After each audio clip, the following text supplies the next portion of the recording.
We're live, folks, and believe it or not, this week has actually really got to me. It's one of those where I've had a lot to think about because I think it's because it's the end of term, and that means that it's a lot of reflection that needs to happen.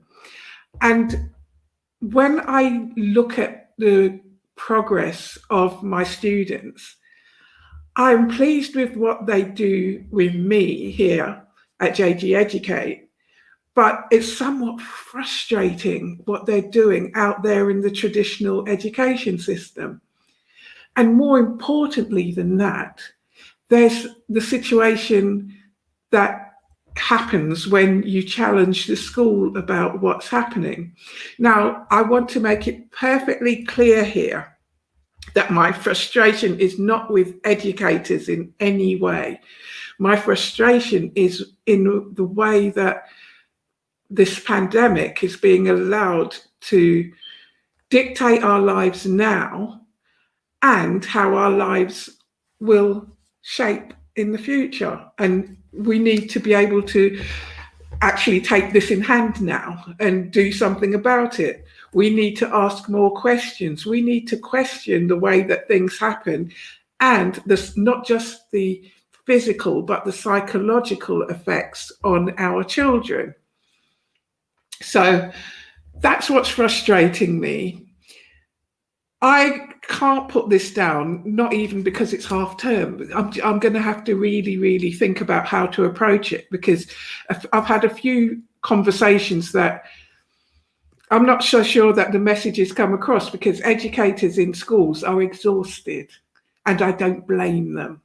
They're exhausted at all of the extras that's been asked of them to deliver in this period of time. It just seems never ending.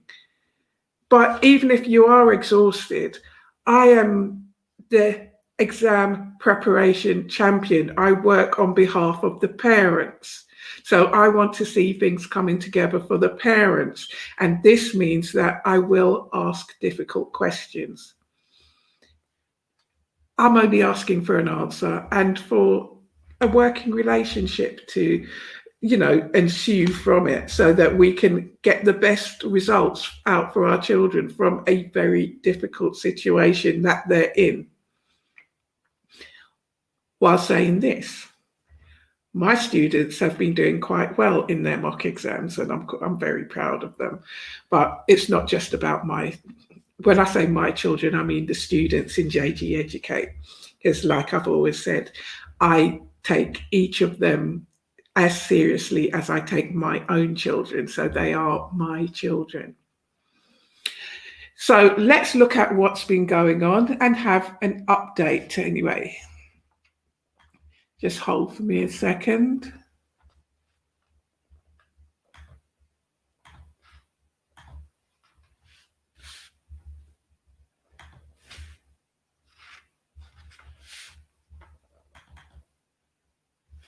Can you believe it? We are in the third week of the show already. And this week we're going to be looking at report cards, predicted grades, and have a little micro lesson at the end. So, update. The highlights are: there's no movement on the delay of 3 weeks to June 2021. Exams will still go ahead in June 2021 and finish in July. Still no explanation of why, what the rationale is behind it, and how it is supposed to make up for 6 months.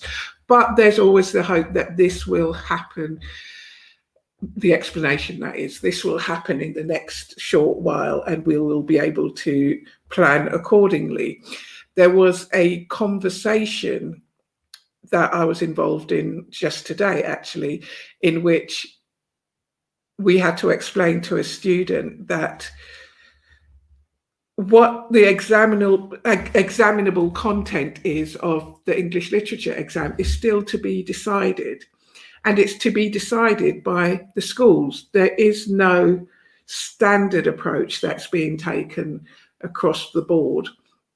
So he didn't understand how he should approach this, because he's a bit reluctant to go to his teacher and ask what the school will be working on from what the school won't be working on. And we had to sit him down and explain to him that it's important that he does this, because this will avoid the wastage of time.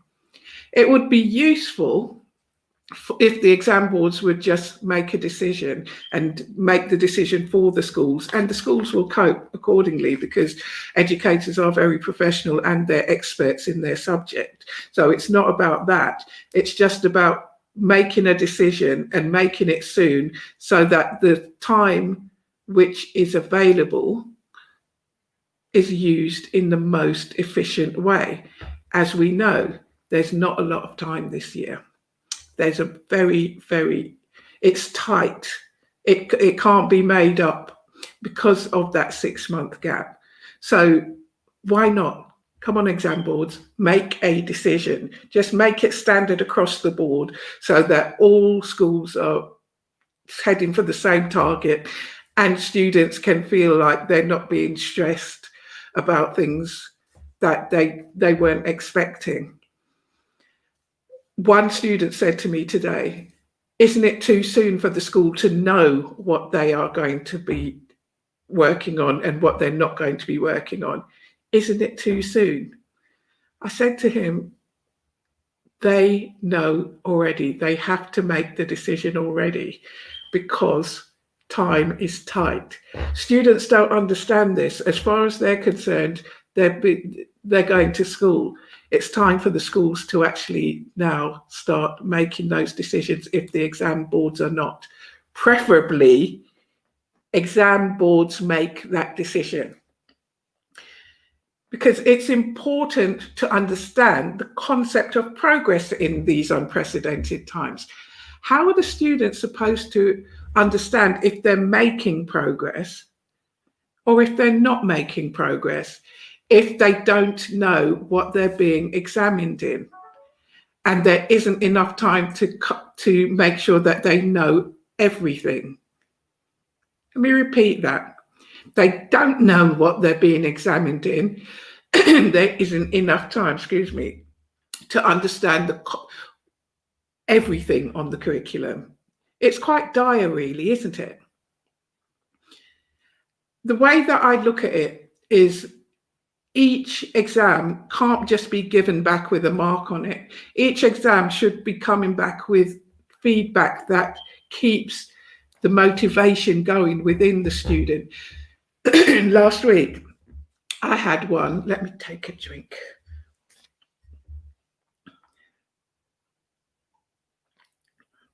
I had a student ask me for a meeting, and he wanted to discuss his maths result that he received at school. And he said he was very disappointed in it, because he is super, super intelligent at maths, and he'd received a 5. And he said, is it because I haven't done all of the topics? And I always, I don't think that I should have known everything by now, but I should have known more than what I did do, because I only got up to question 13, and then I got most things wrong. So I didn't receive any marks. And we went through the paper, and I gave him some feedback on the way that he'd approached the questions. But then I said to him, you have to look at what you have been taught and what can be expected of you in the time that you were given.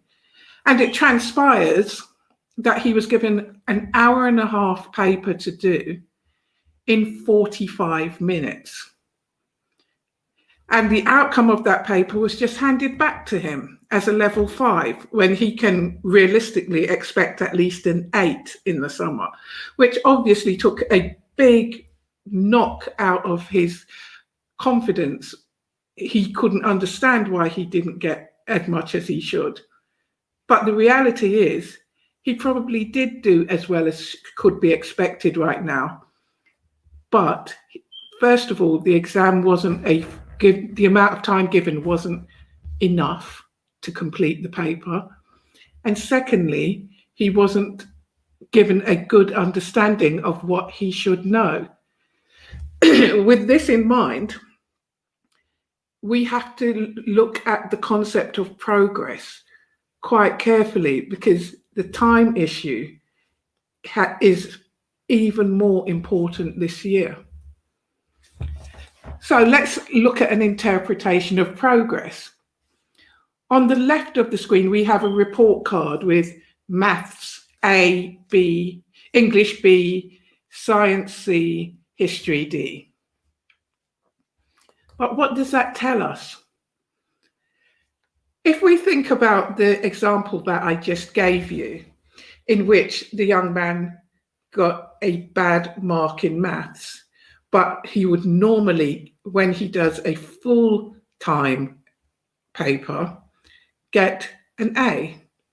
The fact that he's got a lower mark in an assessment, does that mean that he's no longer entitled to an A, or no longer being able to predict that he could get an A?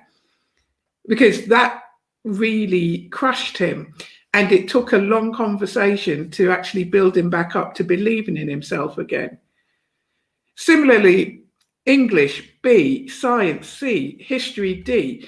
I think it's unusual to get a B and a D for history, because history just needs a good grasp of English to be able to get the marks for the history essays. So, it depends on how you interpret results. I personally think that grades have a way of distorting what the actual result or the actual progress of the child is. What is more realistic is on the right of the screen. And I've taken just reading as an example here. Does the person read for sustained periods? This one says infrequently. Do they independently select appropriate reading material some of the time? So, infrequent reading, sometimes selecting independently, would say to me, this person hasn't quite found what they enjoy about reading. But uses reading time well, frequently, listens attentively, frequently, comfortably participates in conversations about books frequently. So that tells us that this is actually somebody who doesn't mind reading, listening, conversing with people, communicating, but not for sustained periods of time. It's a lot more informative, isn't it? And in reporting in this way allows a parent to look at what's been said and to look at changes in this over time.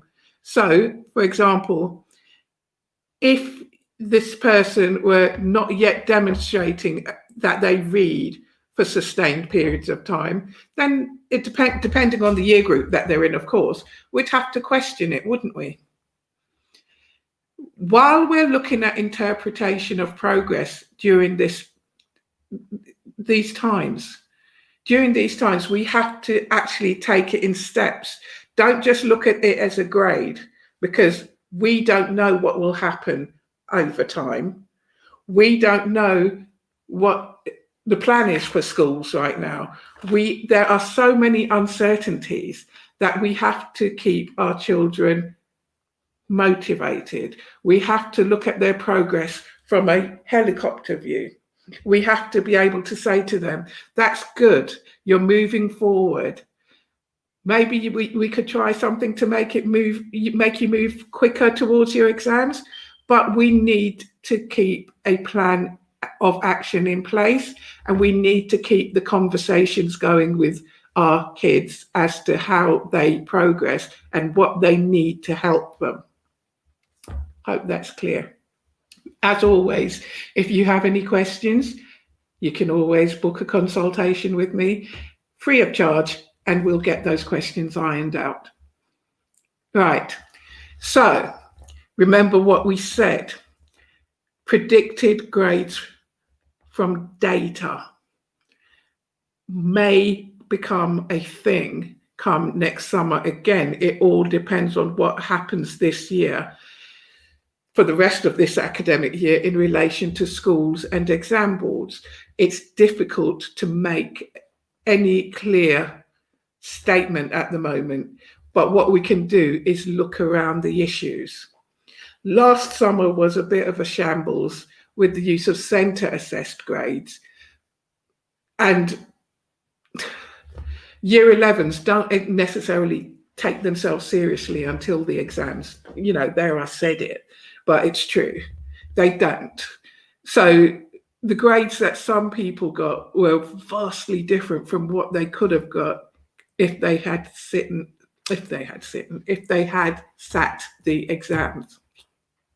Let's look at the issues involved. The 2021 exams, we know, will not cover the whole specification. So far, I've had clarity from AQA exam board that the school will decide in the English literature exam which part it's not going to work on. That tells me that it's not going to be a standard approach to what is not examinable from the exam boards. I will get back to you as soon as I get clarity on this. It makes it a difficulty with the impact of centre assessed grades and predicted grades. They remain a possibility for next summer. I'd be surprised if they were used in their entirety, but they may be used maybe in a moderating form, or maybe to prove the grades that a child was capable of had they not missed as much as they missed. I have to say right now, I don't know. I really don't know, because as we all know, the goalposts are changing day by day.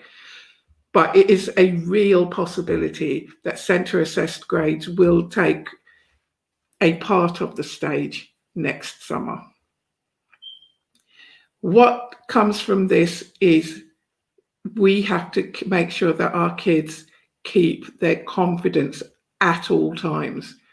And that confidence has to be one which they believe in themselves and what they're capable of, and understand the process. If they're to be successful in the process, they have to understand the process. If you speak to most year 11s right now, I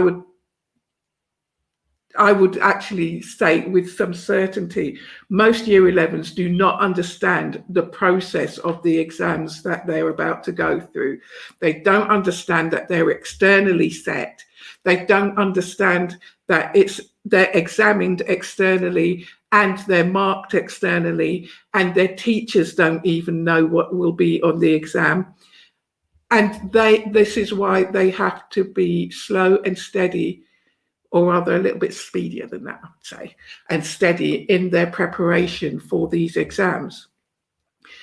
There is a guide available which sets out the process and how to prepare for it quite well. Insider Secrets of the Examiners.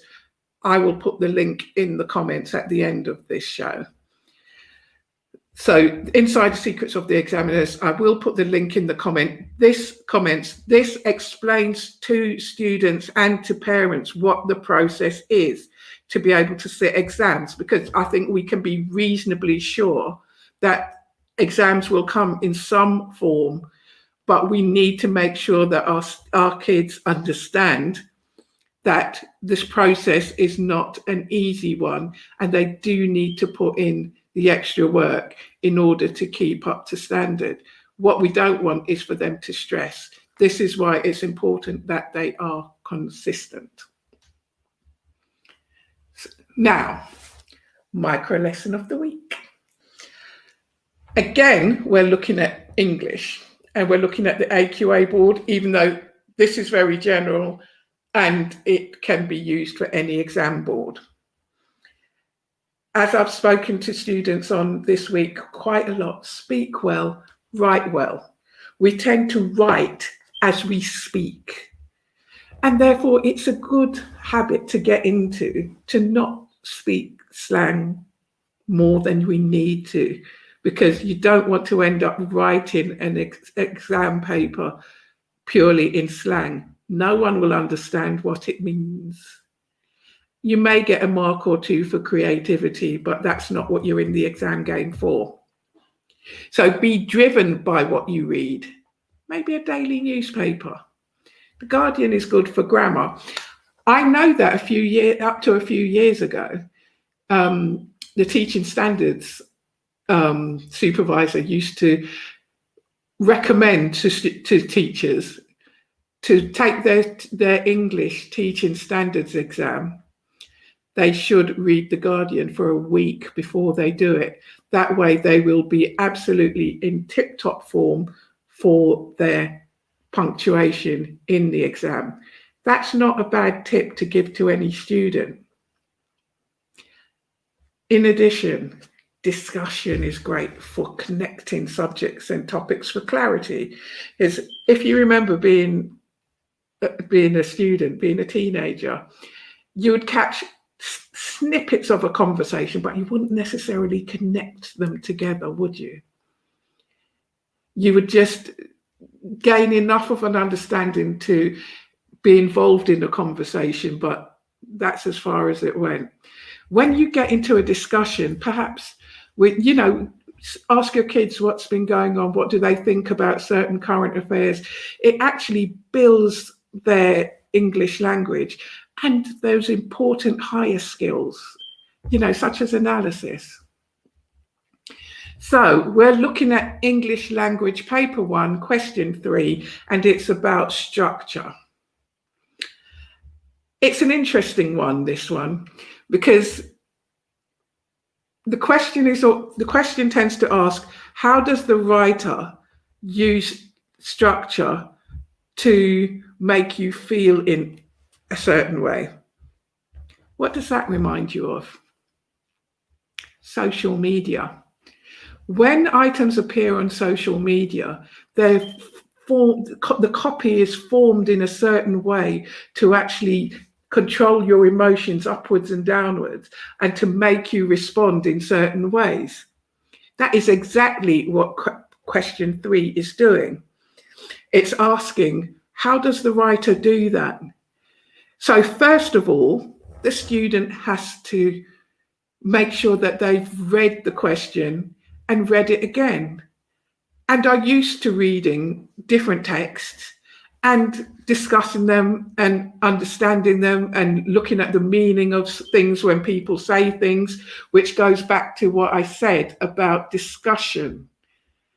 Because people can misconstrue items that they read, and discussion helps to resolve any misunderstandings and helps your child to actually be able to reason out an answer. So the writer sentence starters could be the writer uses, the writer includes, always referring to something in the text that the writer has used. For example, in the first paragraph, the writer uses. This allows the examiner to go to the first paragraph when reading to check that the item being referred to actually does answer the question. Which technique? There's 5 main ones, I would say. The writer focuses the reader's attention on. So how does the writer focus the reader's attention? Is it by using adjectives? Is it by making a vivid picture of the item that they're working on? Or is it the description of the way the sun rises, a sound in the room? It's useful to use the senses when thinking about how structure is used. So the writer focuses, the writer changes the focus, the writer introduces, he develops, he concludes. All of these will use different parts of focus different parts of focus, different parts of the senses to be able to tune into what the writer's intention was. Again, I would ask you here to think about how you read your social media posts. What does the writer do to make you feel in a certain way? Copy often starts with something outrageous, which makes you think, what? In doing that, the writer focuses your attention. It is then the task to keep it going. So your child should then add a quote, support what you are saying. Maybe it's something outrageous like 100 days of rain in 2 hours. I know that's not even slightly interesting, but it's the best I can think of right now. And then going on to say, an individual said I had to wear the biggest Wellington boots to make sure that I could get down to the shops to buy my dinner. Supports what you are saying. It's as simple as that. Look for backup for what you're saying to make what you're saying more readable. And lastly, the student just talks about the effect on the reader. A student I had this week actually said something quite funny to me. When I said to him, you need to imagine what effect that piece of writing has had on you. So what does it make you imagine? What does it make you feel? What does it tell you? And he said, it doesn't make me feel anything, actually. And you probably get the same answer, miss, from any teenager you ask that of. And I was like, naughty. Some teenagers read with meaning. But as I said, think of what your child is being asked is exactly the way we feel as we read our social media posts. What does it make you feel? How does the person make you feel like that?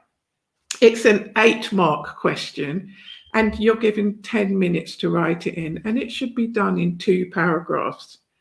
But if you take your child back through this PowerPoint, it will give them the steps they need to go through for each point. And I'll repeat: a sentence starter, which technique out of 5, add a quote, and say how it makes you feel. So today we answered questions based on how do I know I'm making progress? It's a big question, but over the half term, I would advise you as a parent to sit down with your child or ask your child to do this exercise in which they look at the specification that they've been working on at school and tick off all the things they're confident on, and check that confidence by looking at past papers, and then thinking, have I made progress, or can I just do things that are simple? These are important times, and I'm here to help you.